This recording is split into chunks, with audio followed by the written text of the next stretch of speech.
Hey there, how's it going? Andrew here with another video, but this video is going to be a little bit different. I've gotten so many emails, messages, and comments from people wanting to know a little bit more about life behind the scenes. So that's inspired me to start a vlog. And I'll be dropping these videos between my more long-form tutorials. I hope you enjoy.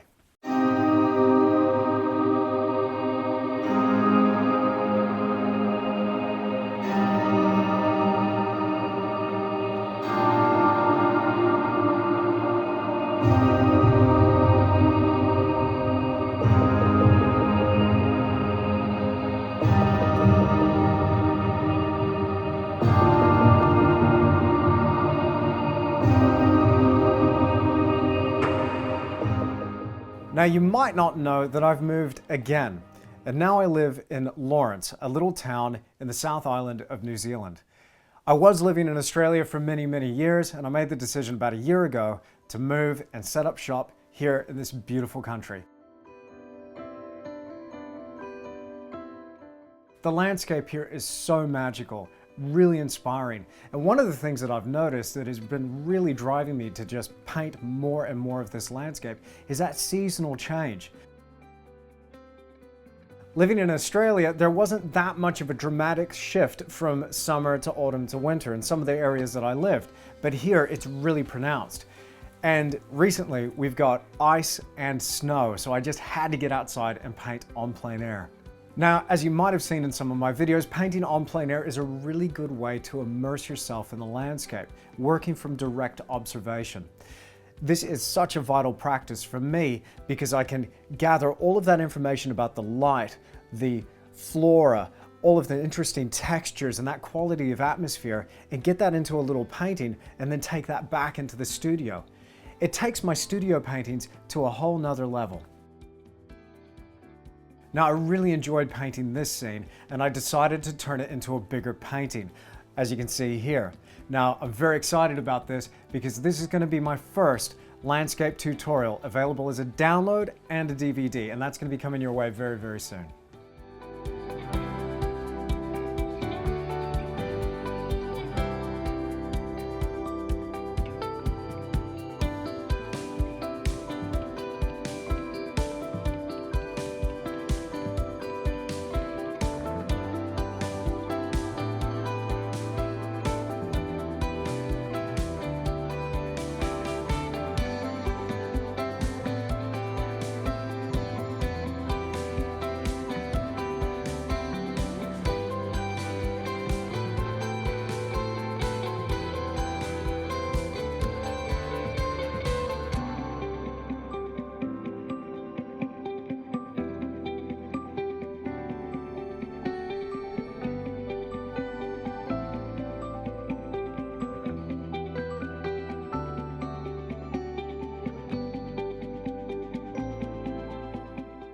Now, whilst I've been out and about painting in my local area, I've been getting to know the neighbors. Meet Rosie. She's an absolutely stunning horse.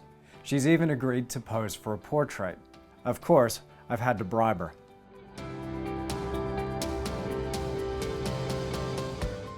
It's been great getting to know Rosie because she's taught me so much about horse anatomy. And I've been taking all of the information that I've gathered from hanging out with her and brought that into the studio to create some more horse-related artworks. I thought a really good place to start, though, was with a horse model. This then could turn into something that I could drop into a painting at a later date.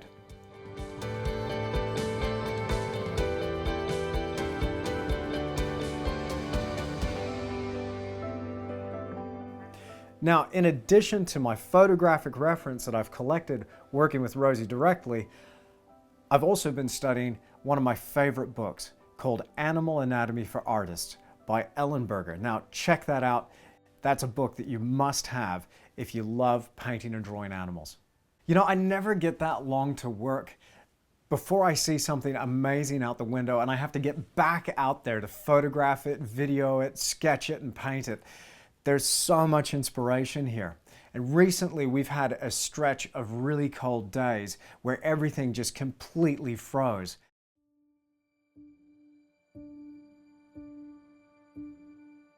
There was ice crystals over the ground, hanging off trees. It was incredible. I haven't seen anything like this since I was really, really young, growing up in Texas. The frost-covered plants and trees have got an amazing look to them, almost an otherworldly appearance. I feel like I'm walking through a Shishkin painting. The lake at the base of Gabriel's Gully completely froze over.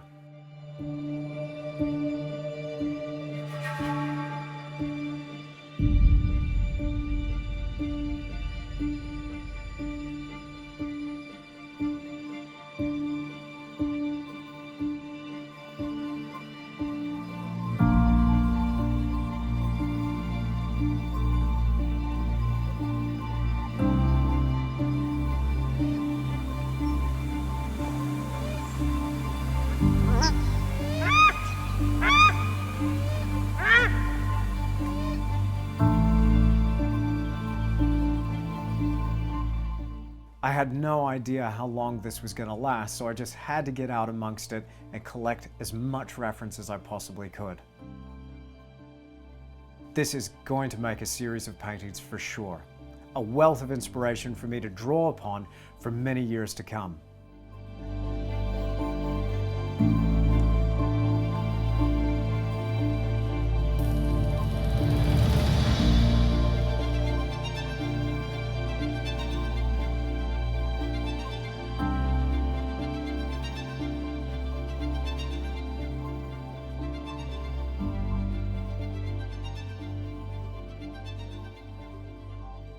Now, in addition to painting, drawing, sculpting, and making videos, I just love interacting with you guys.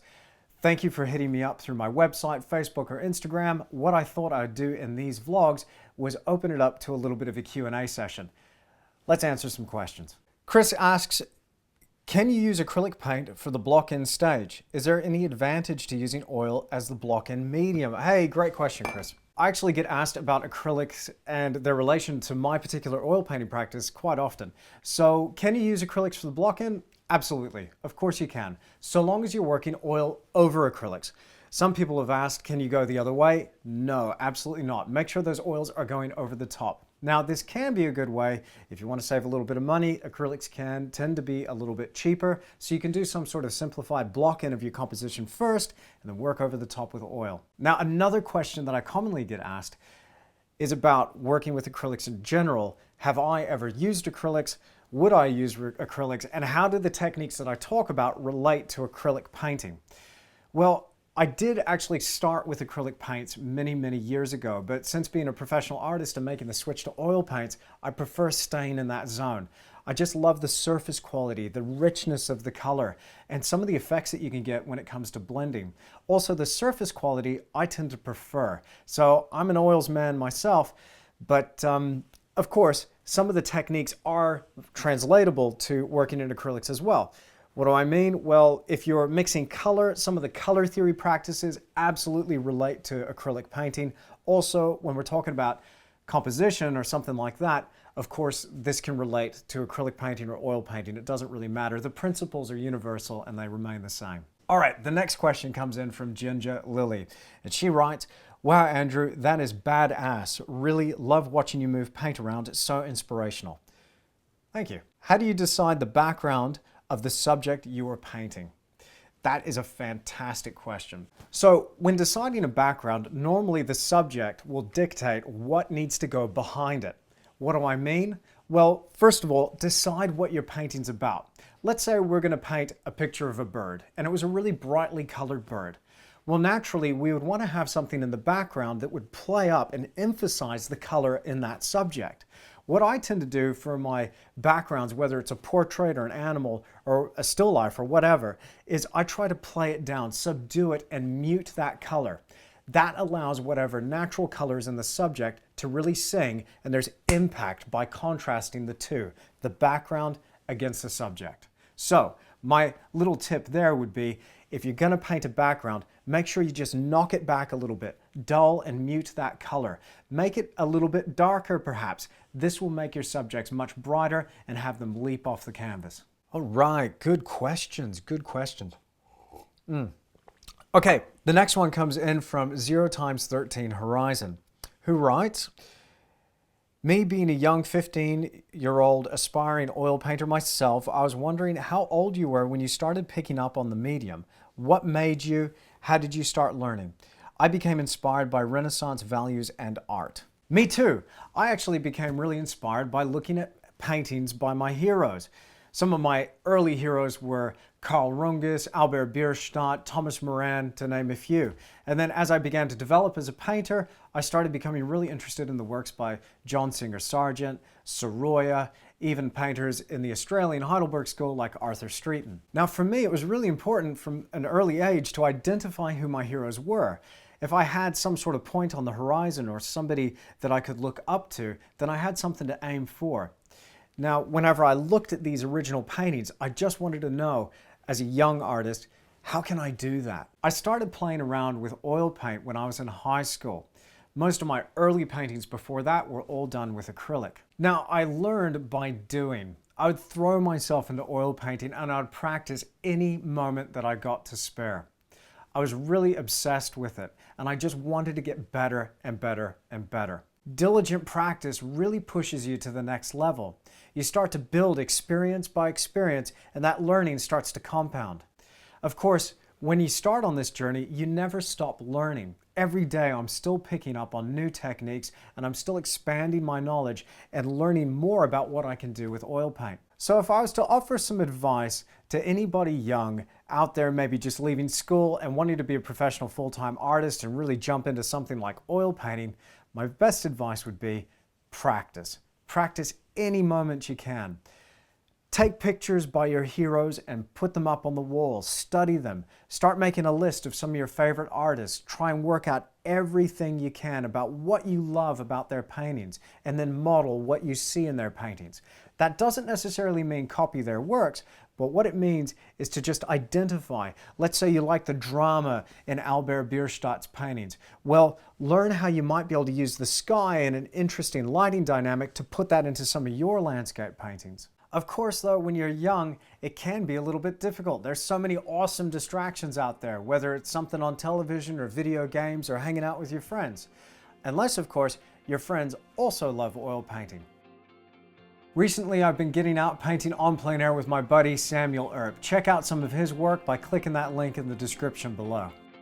Now, we both love painting en plein air, and there's plenty of cool spots around here to go and paint. We hit up a fantastic location just outside a place called Alexandra.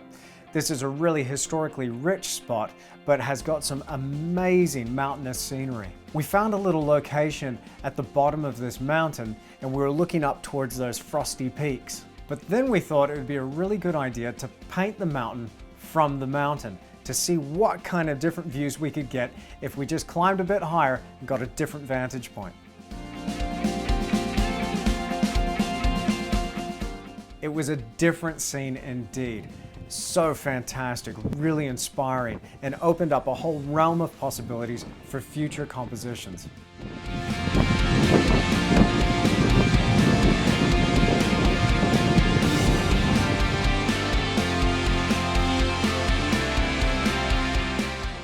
It was really cool to work alongside Sam and really seeing him get into it. He finds his zone really quickly and really loves to concentrate on what he's doing. Of course, sometimes you have to give him a little bit of a hurry up.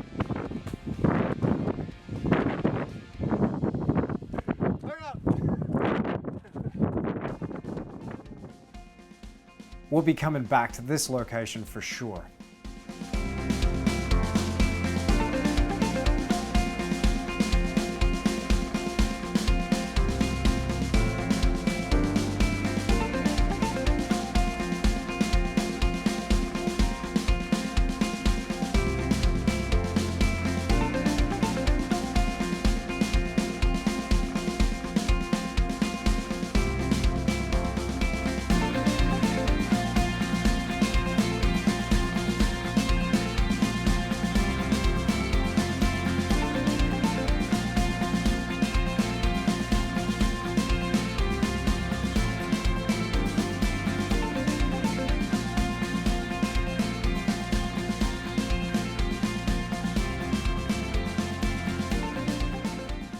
So there you go. That was my first vlog / Q&A video.